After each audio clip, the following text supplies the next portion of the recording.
Bonjour, enfin bonjour, à cette heure-ci on peut se dire déjà bonsoir. J'espère que tout le monde va le mieux possible, Baruch Hashem.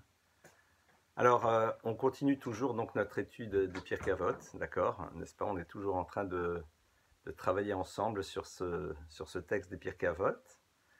Et on n'avait pas terminé hier. Donc on termine la dernière Mishnah, enfin pardonnez-moi, le dernier enseignement de la Mishnah. Donc le dernier enseignement de la Mishnah, je la relis. Donc, Yossi ben Yoézer ish Tsereda Yossi ben Yochanan ish Yerushalem kiblou mehem. Donc, Yossi ben Yoézer et Yossi ben Tsereda ont reçu donc de ses maîtres. Yossi ben Yoézer, donc le premier, dit que ta maison soit ouverte aux sages. On a longuement développé. Veve mita avec Bafar Aglehem.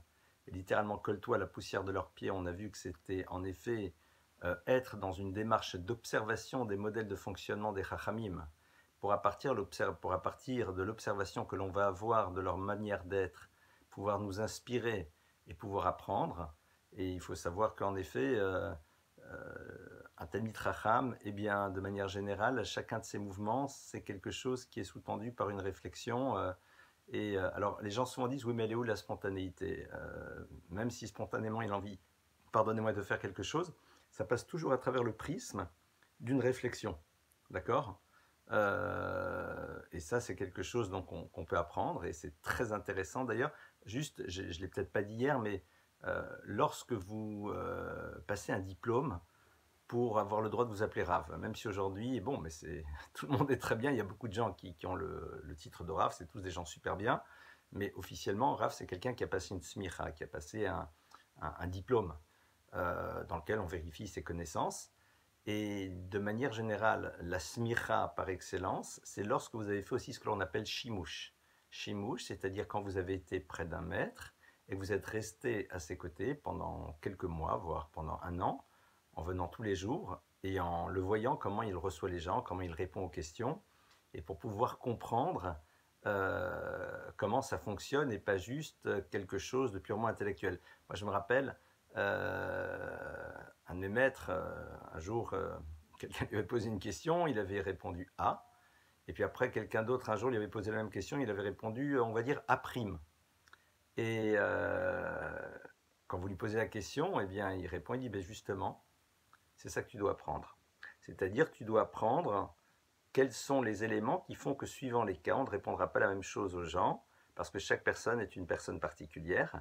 Et d'ailleurs, je vais vous raconter une histoire qui était assez impressionnante il y a quelques années, pas mal d'années de cela déjà. Quelqu'un m'avait appelé pour une question très complexe, et j'avais appelé un rave à Londres, qui était vraiment connu pour être ce qu'on appelle un grand possèque, c'est-à-dire quelqu'un qui était un décisionnaire de tout premier plan, parce que la question était très lourde. Et de manière très intéressante, quand je lui ai transmis la question, il m'a dit, qui sont les personnes qui posent cette question? Et je lui ai dit, ce sont des personnes qui viennent qui viennent de faire un retour au judaïsme il y a relativement peu de temps, et j'ai donné un petit peu le contexte. Et il m'a dit, je ne pense pas que je vais pouvoir répondre. Alors je lui ai demandé pourquoi. Il m'a dit, parce que comme c'est un univers que je ne connais pas assez bien, alors il y a des paramètres que je ne possède pas. Et il m'a dit, par contre, va voir tel et tel rave, qui est aussi une sommité, qui dit, et il m'a dit, sache que lui a beaucoup plus l'habitude, il connaît bien cet univers. Lui, c'est un rave qui était dans un certain univers, et de manière incroyable, il a dit, écoute, il y a une perception que je ne peux pas avoir, parce que c'est un univers que je ne connais pas bien de l'intérieur, l'univers d'une personne qui a fait un retour, etc.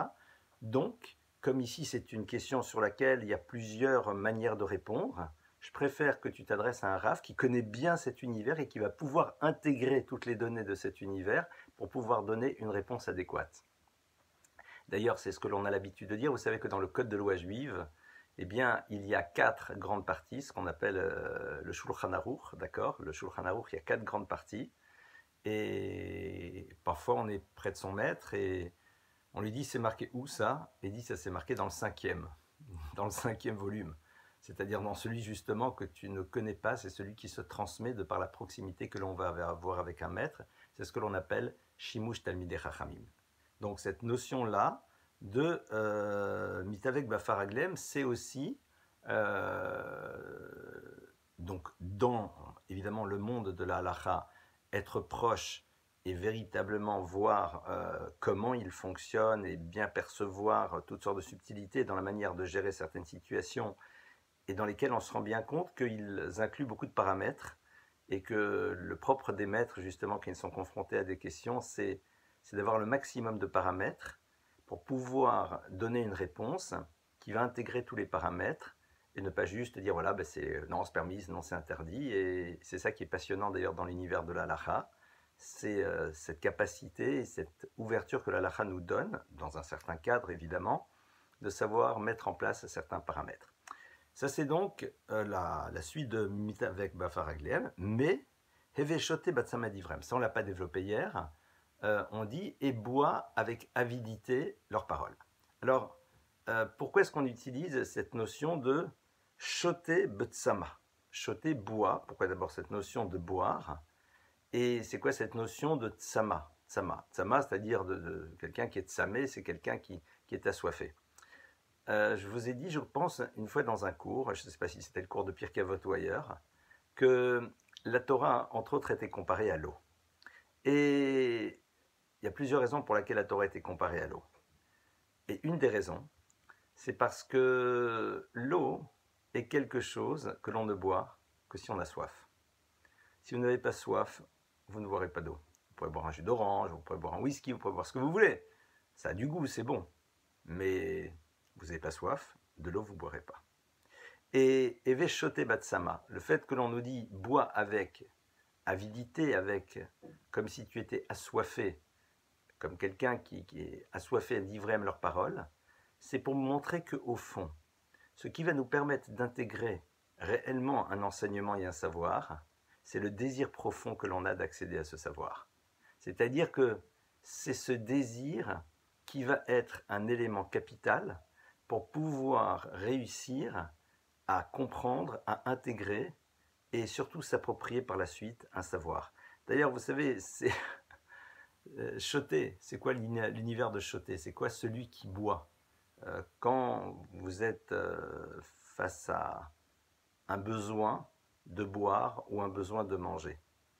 Le besoin de boire, généralement, est beaucoup plus impérieux que le besoin de manger. Évidemment, si quelqu'un n'a pas mangé depuis 4 jours, on comprend qu'il a besoin, mais de manière générale, c'est j'ai soif, il faut que je boive. Et on n'a d'ailleurs pas très honte de demander à boire à quelqu'un. Venir chez quelqu'un et dire est-ce que vous pouvez me donner à manger, bof, bof. Par contre, lui dire vous pouvez me donner un verre d'eau, généralement, on n'a pas trop de problème à le demander. Eh bien, c'est ça aussi, nous disent nos maîtres, ce que cette Mishnah vient nous apprendre. C'est-à-dire, n'aie pas peur d'aller vers des maîtres et de leur demander de t'apprendre, de leur demander de t'enseigner. Il y a un texte que nous allons voir à un moment, beaucoup plus tard, qui dit « Hen abaishan lomed » celui qui a honte ne peut jamais apprendre. C'est-à-dire, n'aie pas peur, à l'image de quelqu'un qui a soif et qui ne se sent pas honteux d'aller voir une personne pour lui demander à boire, n'aie pas honte d'aller interpeller le maître, d'aller lui poser des questions, et de lui dire que tu aimerais apprendre et que tu aimerais qu'il te donne un enseignement, tu aimerais qu'il le partage. Un maître, c'est quelqu'un qui n'a qu'un désir, c'est que lorsque on lui propose une chose pareille, eh bien concrètement, il est profondément heureux. Et nos maîtres donnent une image très intéressante. Ils disent, car plus que le veau a besoin de téter sa mère, la vache a envie de donner son lait. Alors, c'est une image qui va peut-être vous surprendre, mais c'est comme ça que les Chachamim disent. C'est-à-dire, ils disent, un maître, quand il a du savoir, il n'a qu'un désir, c'est de le partager. De le partager, de le donner aux autres. Et sa plus grande joie, d'ailleurs, c'est quand ses élèves se l'approprient. Et un maître n'est jamais jaloux de son élève, comme un père n'est jamais jaloux de son fils. Parce que c'est un bonheur de donner à quelqu'un la possibilité de développer son savoir, sa connaissance, même si à un moment il nous dépasse. Même si à un moment il nous dépasse, au fond. Quelle joie d'avoir donné à quelqu'un la possibilité d'être grand. Ça, c'est Heveshote Batsama et Divrehem, leurs paroles. Maintenant, on va attaquer la Mishnah d'après. Alors, la Mishnah d'après, je vais faire une petite intro, très rapide, parce que c'est la Mishnah qui, dans sa seconde partie, choque. Donc, je ne sais pas si j'aurai le temps de développer la seconde partie aujourd'hui. Je vais la lire intégralement. Et là, il faut que je mette une condition. Ceux qui écoutent cette Mishnah ce soir, venez écouter demain soir le commentaire, parce que si je ne donne pas le commentaire sur la seconde partie, vous allez vous retrouver un peu chose. D'accord? Allez, alors je vais lire cette Mishnah. Alors cette Mishnah commence, rassurez-vous, tout va bien. Yossi ben Yochanan Ishirushalayim Omer. Alors Yossi ben Yochanan, homme de Jérusalem, dit, donc on se rappelle qu'il y avait 2 enseignants, et là maintenant donc c'est le second. Et ce second enseignant nous dit, superbe enseignement, Yehi betra patuach lirvacha, que ta maison soit ouverte avec largesse, Veyiu anim bene betecha, et que les pauvres soient des personnes qui font partie de ta maison. Bon, on va essayer de comprendre. D'accord, jusque-là tout va bien. Maintenant, voilà la suite. Ve'al tarbe sicha imaisha. Je traduis mot à mot. Et ne multiplie pas la conversation avec la femme. Suite. Be'ishto amrou. On parle de sa propre épouse. Kalvachomer, a fortiori, Bechet Ravero, avec l'épouse de son ami. Mika namrou chachamim. De là, les chachamim ont dit Kolzman she'adam marbe sicha imaisha. Tout le temps où un homme développe la conversation avec la femme, gorem ra'a le'atzmo, il génère du mal pour lui-même, ou botel midivre Torah, et il va littéralement annuler et s'annuler des paroles de Torah, ve sofo yoresh gehinom, et à la fin, il va hériter de l'enfer. Bon, alors là, je sais que quand on lit cette Mishnah, on se dit, waouh, c'est un peu quand même surprenant.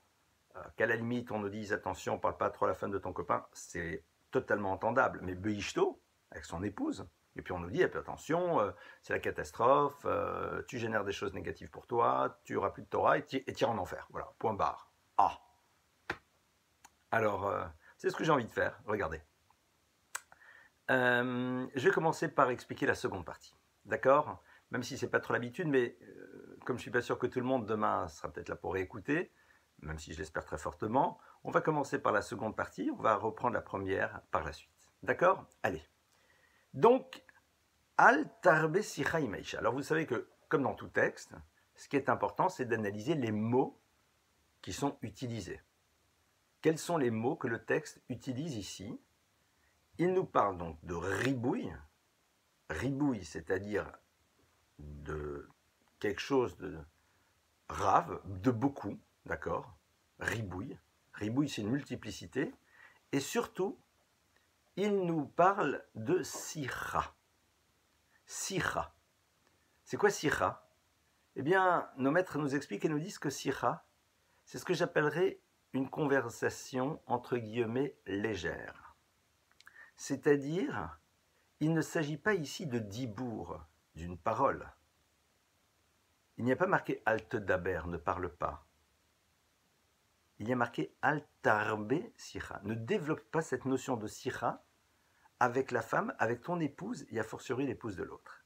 C'est quoi cette idée de sicha ? Qu'est-ce que ça veut dire et pourquoi en effet on ne peut pas être marbé besicha ? Eh bien, en effet, pour pouvoir rentrer un petit peu plus dans cette idée, on va, si vous le voulez bien, explorer un texte du Zohar, un texte de la tradition kabbalistique. Vous savez que lorsque Dieu va donner à Abraham le commandement de la circoncision, il va appeler cela Brit, une alliance. Il va dire « Et beriti tishmor », mon alliance, tu dois la garder. Il y a une notion d'alliance. D'accord ? Très bien. Et c'est quoi cette idée d'alliance ? On va y revenir dans quelques instants. Vous savez que la circoncision s'appelle Brit Mila. Brit, l'alliance, Mila. Il est intéressant de voir que le terme de Mila nous renvoie à la notion du mot. Milim, ce sont les mots. Intéressant. Pour l'instant, on met ça de côté. Il y a un verset qui nous dit la chose suivante. Brit kruta lisfataim. Dieu a contracté une alliance avec quoi ? Lisfataim, avec les lèvres. Le terme d'alliance, on le retrouve donc ici à propos de la Brit Mila, de la circoncision, et on la retrouve aussi à propos de Sfataim, à propos des lèvres.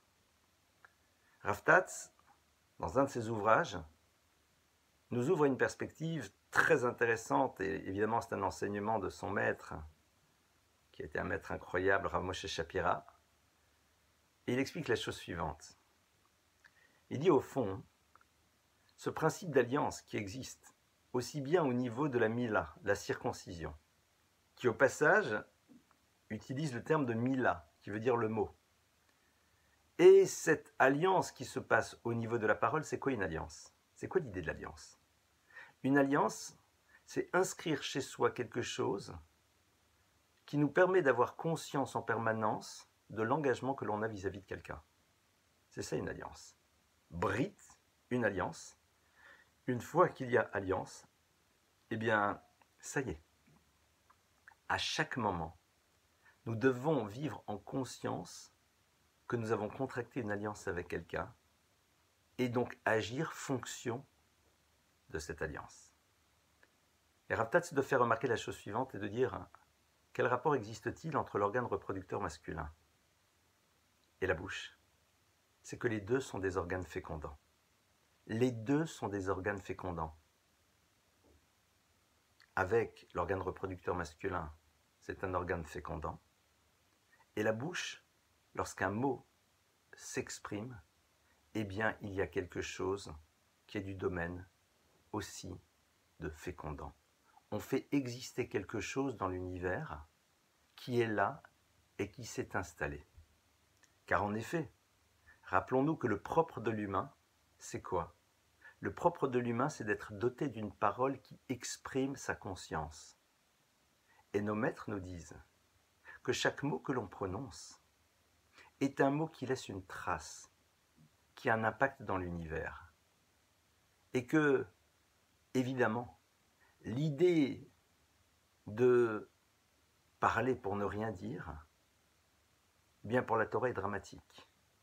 Les maîtres de la Kabbale nous disent qu'une conversation futile qui n'est pas porteuse de sens, le sens ça peut être développer un lien, échanger avec l'autre parce que c'est sympathique, parce que ça fait que l'autre se sentira bien.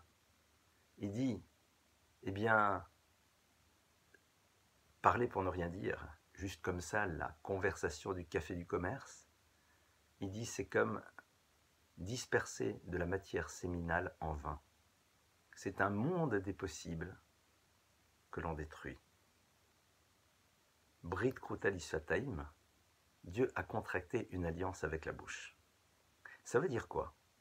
Ça veut dire que pour la Torah, la notion du mot, de la parole, est quelque chose de capital.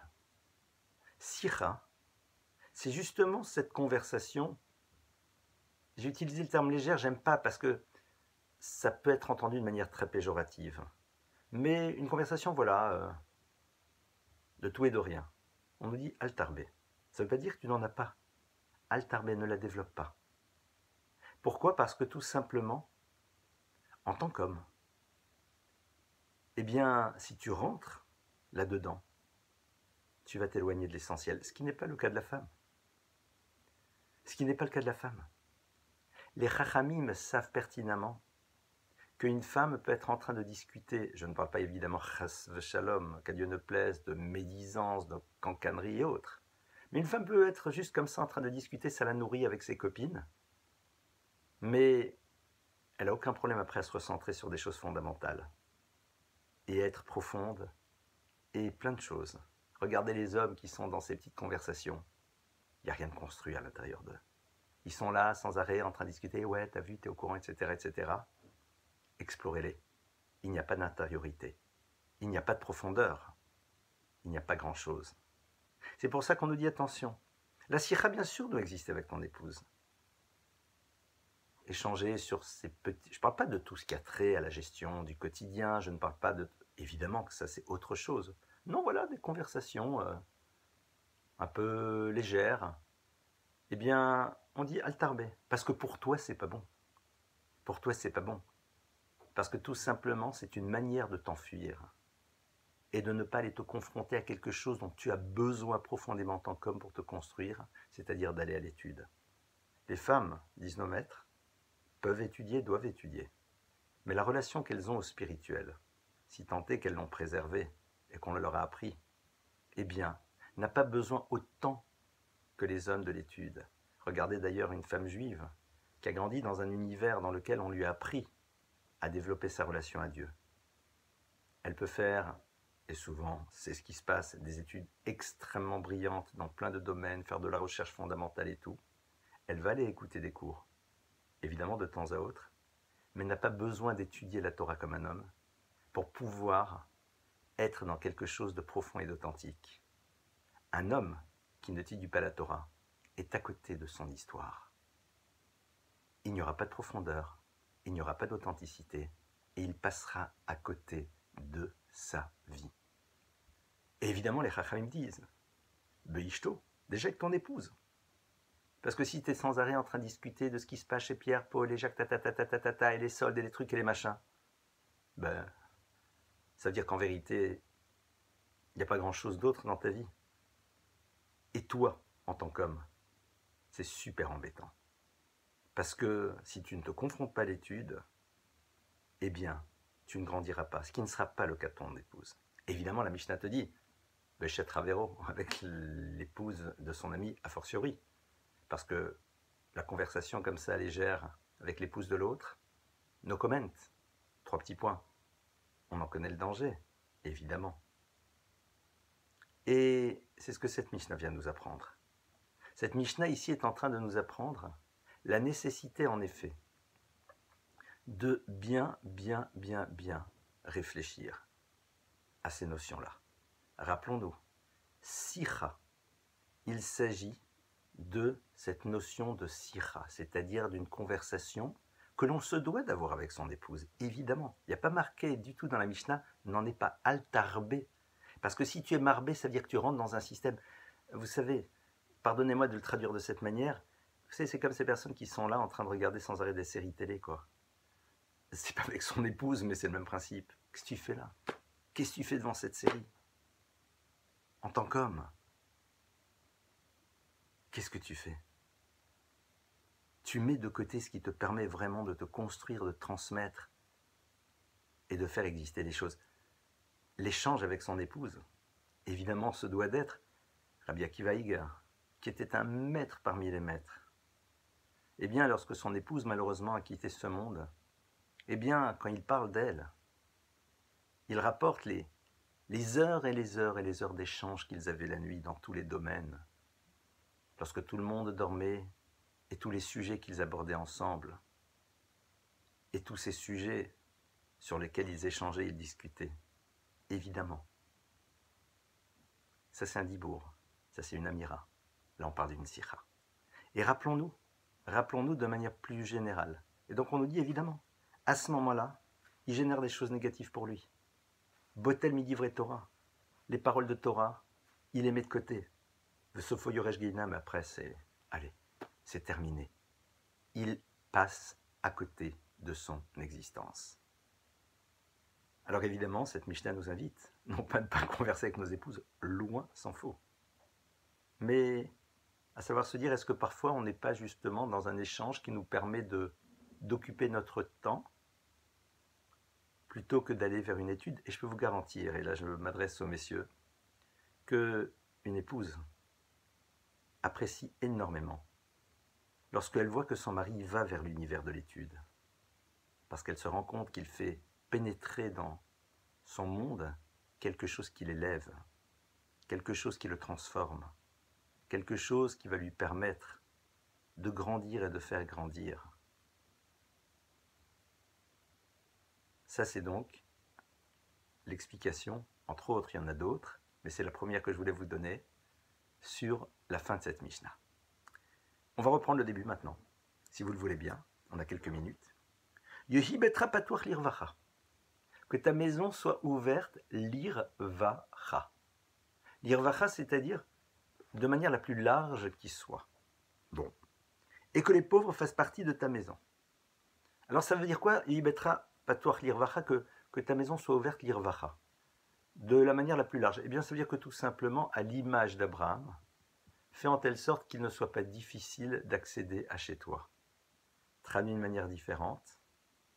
Fais en telle sorte que les gens n'aient pas de problème à se faire inviter chez toi.